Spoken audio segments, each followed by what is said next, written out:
ಎಲ್ರಿಗೂ ನಮಸ್ಕಾರ. ಇಂದಿನ ಈ ವಿಡಿಯೋದಾಗ ಭಾರತದ ಇತಿಹಾಸದಾಗ ಒಂದು ಫೇಮಸ್ ಸಾಮ್ರಾಜ್ಯ ಅನಿಸಿಕೊಂಡ ವಿಜಯನಗರ ಸಾಮ್ರಾಜ್ಯದ ಬಗ್ಗೆ ಕಂಪ್ಲೀಟ್ ವಿವರಣೆಯನ್ನ ತಿಳ್ಕೊಳ್ತೇವೆ. ಇಂದಿನ ಮೇನ್ ಟಾಪಿಕ್ ಏನ ವಿಜಯನಗರ ಸಾಮ್ರಾಜ್ಯ.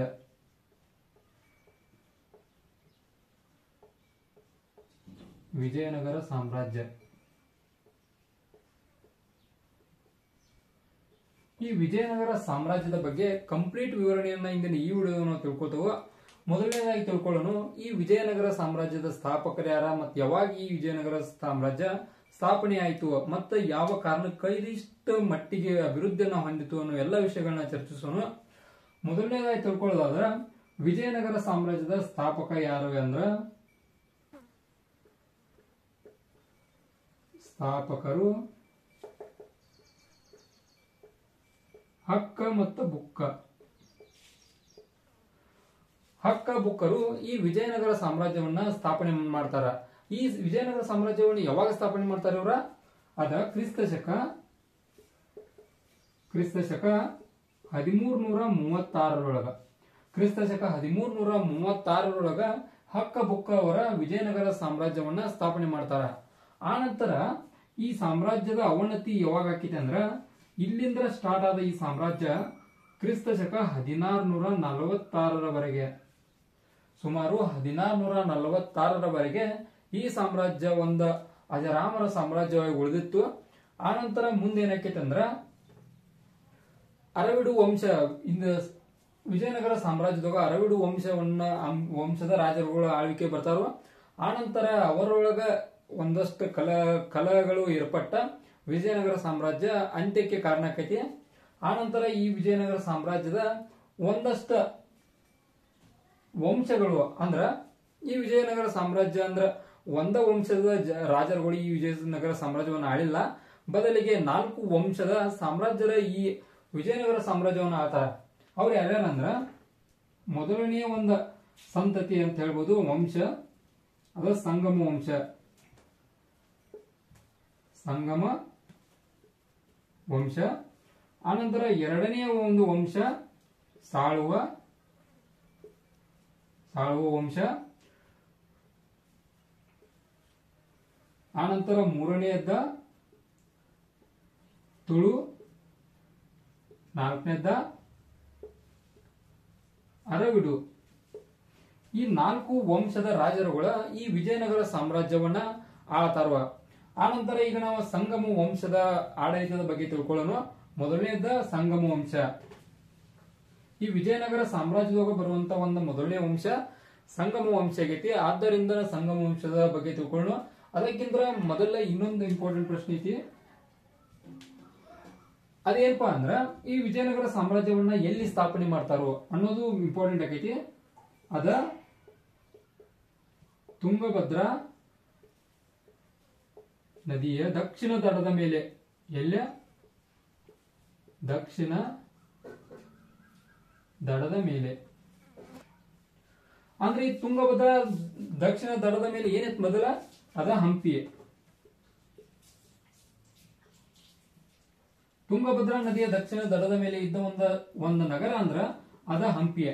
ಆ ನಂತರ ಕ್ರಿಸ್ತ ಶಕ 1336 ಹಕ್ಕ ಬುಕ್ಕ ಅವರ ಸಾಮ್ರಾಜ್ಯವನ್ನು ಸ್ಥಾಪಿಸಿದ ನಂತರ ಇದೇ ಹಂಪಿ ಒಂದು ವಿಶಾಲ ವಿಜಯನಗರ ಸಾಮ್ರಾಜ್ಯವಾಗಿ ಬೆಳವಣಿಗೆಯನ್ನು ಹೊಂದತಿ. ಅಂದ್ರ ಹಂಪಿಯನ್ನ ಮುಂದ ವಿಜಯನಗರ ಸಾಮ್ರಾಜ್ಯ ಅಂತ ಕರೆದ್ರು. ಈಗ ಸಂಗಮ ವಂಶದ ಬಗ್ಗೆ ತಿಳ್ಕೊಳ್ಳೋಣ.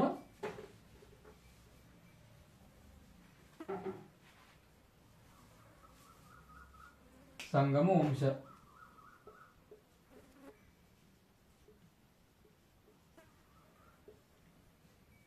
ಈ ಸಂಗಮ ವಂಶದ ಬಗ್ಗೆ ಮಾತಾಡೋದಾದ್ರ, ಈ ಸಂಗಮ ವಂಶದಾಗ 3 ಜನ ಪ್ರಸಿದ್ಧ ಅರಸರುಗಳು ಬರ್ತಾರೋ. ಅದು ಯಾರ್ಯಾರಪ್ಪ ಅಂದ್ರ, ಮೊದಲನೇದವ ಬುಕ್ಕರಾಯ. ಎರಡನೇದವ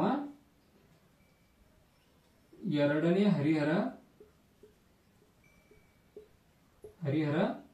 ಆನಂತರ ಮೂರನೇದವ ಎರಡನೆಯ ದೇವರಾಯ.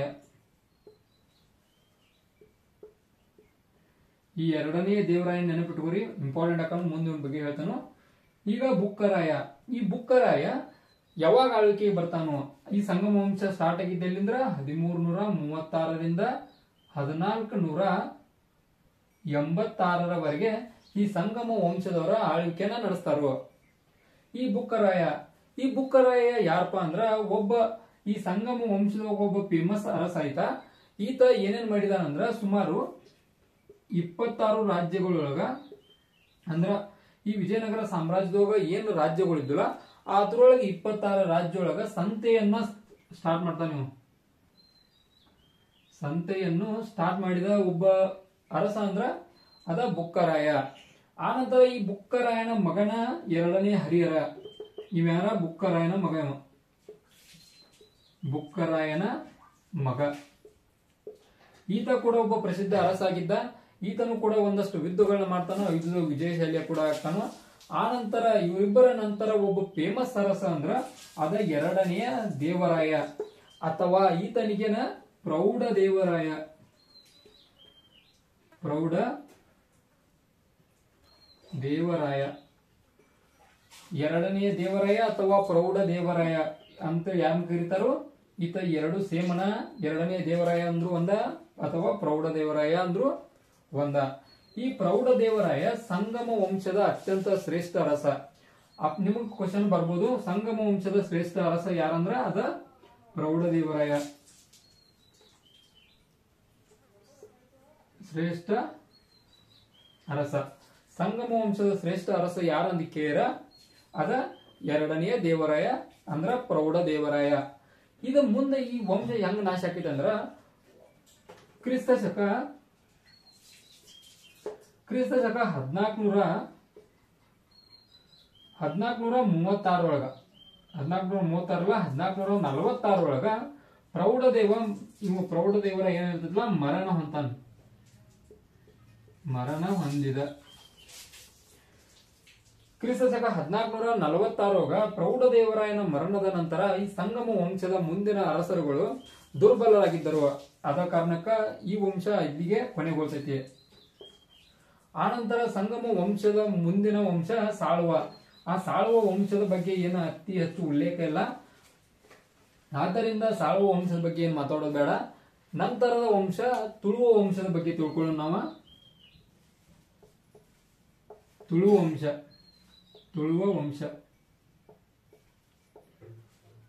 ಈ ತುಳುವ ವಂಶ ಇಡೀ ಈ ವಿಜಯನಗರ ಸಾಮ್ರಾಜ್ಯದಾಗ ಒಂದು ಸರ್ವಶ್ರೇಷ್ಠ ಮನೆತನ ಅಂತ ಎನಿಸ್ಕೊತೈತಿ. ಯಾವ ಕಾರಣಕ್ಕಂದ್ರ ಕೃಷ್ಣ ದೇವರಾಯನ ಹೆಸರು ನೀವು ಕೇಳಿರ್ತೀರಿ. ಯಾರ? ಕೃಷ್ಣ ದೇವರಾಯ, ಶ್ರೀಕೃಷ್ಣ ದೇವರಾಯ ಕೂಡ ಅಂತಾರು. ಅದ ಶ್ರೀಕೃಷ್ಣ ದೇವರಾಯ. ಈತನ ಬಗ್ಗೆ ಅಂತ ಎಲ್ಲರೂ ಕೇಳೇ ಇರ್ತೇವೆ. ಈತನ ಕಾರಣಕ್ಕನ ಈ ವಿಜಯನಗರ ಸಾಮ್ರಾಜ್ಯ ಒಂದು ಅತ್ಯುನ್ನತ ಒಂದು ಉತ್ತುಂಗದ ಸ್ಥಾನಕ್ಕೆ ಹೋಗತಿ. ಅದು ಯಾವ ಕಾರಣಕ್ಕಂದ್ರ ಇದ ಕೃಷ್ಣ ದೇವರಾಯನ ಕಾರಣಕ್ಕ. ಈ ಕೃಷ್ಣ ದೇವರಾಯ ಯಾರಪ್ಪ? ಈ ಕೃಷ್ಣ ದೇವರಾಯ ಯಾರಪ್ಪ ಅಂದ್ರ ನರಸಾನಾಯಕ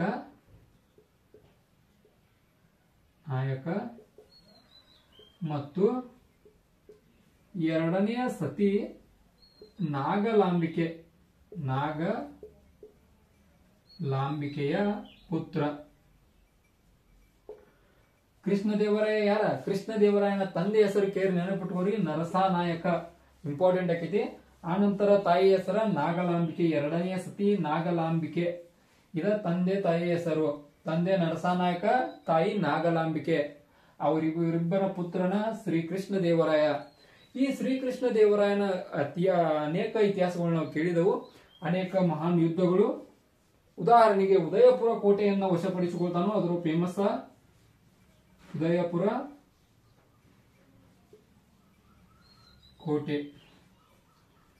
ಕೋಟೆಯ ವಶ ಅಂತ ಬರೀತಾನು. ಈ ಉದಯಪುರ ಕೋಟೆಯನ್ನು ವಶಪಡಿಸಿಕೊಳ್ತಾನು. ಆನಂತರ ಪೋರ್ಚುಗೀಸರಿಗೆ ಸಹಾಯ ಮಾಡ್ತಾನೆ.